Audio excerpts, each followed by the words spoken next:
So I'd like you to take a minute and just look at these pictures, these two images, and ask yourself, which future for the planet? They're artistic renditions of the future. And I think, without exception, everyone will pick the top picture. You'll reject the sort of bottom dystopian Blade Runner sort of urban blight. You'll pick the top picture. And what that tells me is that everyone is an environmentalist. Everyone is a conservationist. Everyone cares about nature. You may keep it a secret. You may not advertise it. You may not preach about it, but you care. And maybe one of the reasons you keep it a secret, and maybe one of the reasons you do not advertise it, is there's also a narrative out there that sometimes gets associated with being an environmentalist or a conservationist, and it's what I call the doom and gloom narrative. It's very misanthropic, but let me sort of run through that trope for you. The trope goes like this: humans are a blight upon the planet. Through our avarice, our ignorance, our just materialistic, rampant consumerism, our lust for relentless reproduction, sinister corporations, we're destroying the planet and we're on the way to an apocalypse. It's not a particularly inspiring picture, and it leads you to either despair or to go arm the barricades in some sort of revolution. But there's an equally unfortunate narrative that can sometimes lead us in the wrong direction with the environment, and that's what I would call the what me worry narrative. What me worry. And it's based on some fact. Take, for example, the passenger pigeon in North America. There are over 3 billion passenger pigeons in North America. 3 billion. Good historical records of flocks of passenger pigeons that were a mile wide, 300 miles long, that took 14 hours to fly over you. And we blasted away. We managed to deliberately kill and drive them to the extinction. The last passenger pigeon, Martha, died in captivity a little over 100 years ago. So it doesn't sound too great. But to a certain person, you could sit there and say, well, we did that, but was there an environmental apocalypse? Do we even notice it? How many people remember it now? And humans are so ingenious. Yes, we do damage the environment, but we're very clever. We're very, very clever. When things get really serious, we innovate our way out of it. It's the what me worry. And that trope is just as bad as the doom and gloom. And there's a third one that is appealing to me sometimes, and it's probably appealing to you, but it can also be misleading. And that goes something like this. It starts with the doom and gloom. It starts by saying, oh, we got climate change, rising seawater, shortage of food, shortage of water. But you know what? I have an idea. I have the solution. And the solution might be healthy soils. The solution might be let the market solve the problem. The solution might be let's just engage in a social network. Just think of the power of the social networks. Well, all those are good ideas, but there is no simple solution. There is no simple solution. But there's an incredible menu of solutions, and I want to talk about these bright spots just to say how we really can get that future. One of the first bright spots is we've learned by experience in the last 20, 30 years that ecological restoration can really work. It works better than any of us thought. One of the most dramatic examples is in Seoul, Korea. And if you look at the bottom image there, that's a beautiful river running through the center of Seoul. It didn't used to be that way. That restoration just finished 10 years ago. It used to be a 6-lane highway running through the center of the city, which was ripped up, daylighted the river, and now people love it. The fish, the birds, the insects, the invertebrates are there. It's a thriving ecosystem. Remarkable.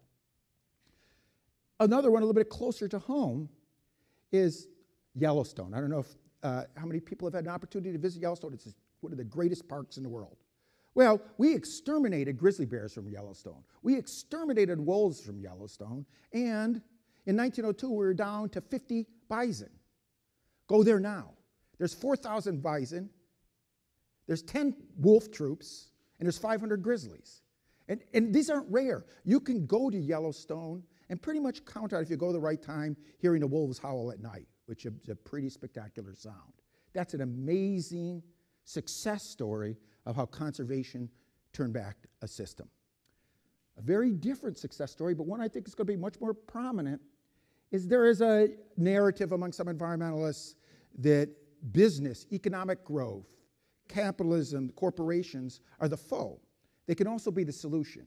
For a long time, businesses have engaged in philanthropy and given money for good causes. That's not what I'm talking about. I'm talking about real partnerships, working together. My science team works with Dow Chemical Company. And one of the neat things we do, one of my favorite accomplishments, is our ecologists and our foresters sat in conference rooms with their chemical engineers and civil engineers and came up with a solution. The problem was ground level ozone.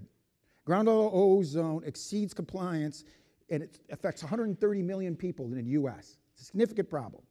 The typical solution is end-of-pipe technology.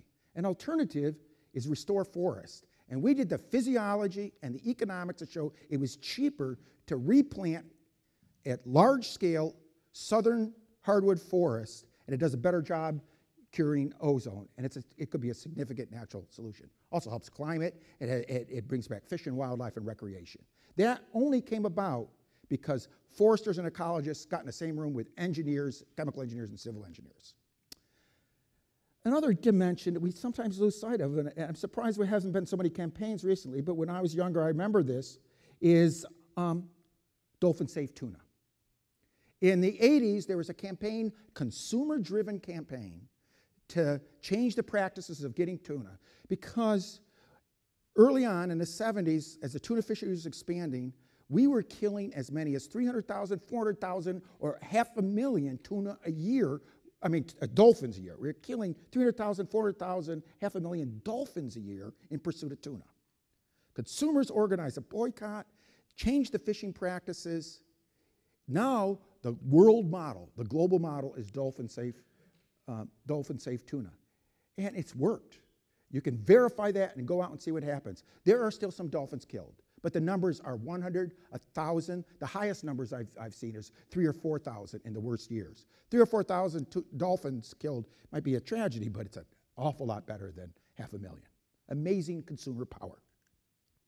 Community engagement and volunteerism. I travel all around the world. Wherever I go, I think that the basic thing of us as a tribal species, we are a tribal species, is engagement as volunteers, is getting together to do things together. I also think it's a particularly American trait. In the Gulf of Mexico, when the Nature Conservancy organizes work parties to restore oyster reefs, we get swamped. We can't handle the volunteers. These are people that are volunteering to go out in the mud and handling oysters, which you could cut your hands. And why do they do it? They do it because they can see an accomplishment. They can go to Google Earth. How cool is it to engage in a volunteer activity and then go to Google Earth, find your site in Google Earth, say, I was part of building that oyster reef, which you can do, and not only that, guess what? That oyster reef is doing what we thought it should do. It reduces storm surge and wave action, and instead of the coast receding and us losing the coast, we're rebuilding the marsh out. You could see that activity. Maybe you don't want to go out in the mud and cut your hands up on oysters, but there's other ways we're finding that people volunteer, especially those of us who like to spend a lot of time in front of a computer. Our Hawaii program did a really interesting experiment. One of our first ones is there's invasive trees that are invading the native Hawaii forest. They're very hard to see. If you look at the photo, it's hard to notice the invasive tree in there. How do we solve that problem? Almost 3 million satellite images. Now, who's going to look for that tree? There's no actually software that does it. We crowdsourced it. For free, we crowdsourced it, got almost 3 million images, every image viewed by 100 different pair of eyes, and then we could target the trees and go find them. First experiment we did, crowdsourcing over the internet with remote sensing, could be an amazing environmental triumph. Education. Education is important to probably almost every sort of social issue we face, but no less so than the environment. And we have a program where we take kids from high schools in cities where you wouldn't expect them to be engaged with nature, usually underrepresented minorities, and they work as scientists and field assistants at our sites. If you look at these pictures, you could see the joy and the fun they're having. And I started as a field biologist. It is fun. There's not much better than being a field biologist.